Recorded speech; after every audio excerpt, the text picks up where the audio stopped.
കൊല്ലത്ത് നിന്ന് ഇന്ന് പുലർച്ചെ തൃശൂരിലെത്തിച്ച ധന്യയെ വിശദമായി ചോദ്യം ചെയ്തു.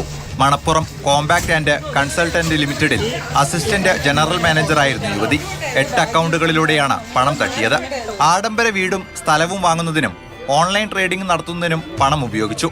മണപ്പുറത്ത് നിന്ന് ഭർത്താവിന്റെയും ബന്ധുക്കളുടെയും അക്കൗണ്ടുകൾ വഴിയാണ് പണം തട്ടിയിരുന്നത്.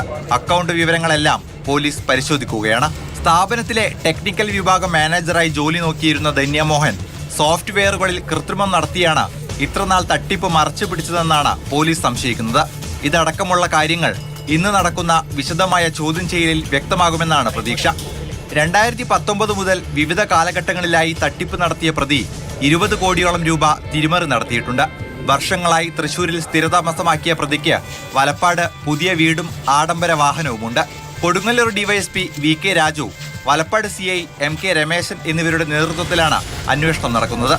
ധനകാര്യ സ്ഥാപനത്തിന്റെ പ്രതിനിധികളും വിവരങ്ങൾ പോലീസിന് കൈമാറിയിട്ടുണ്ട്.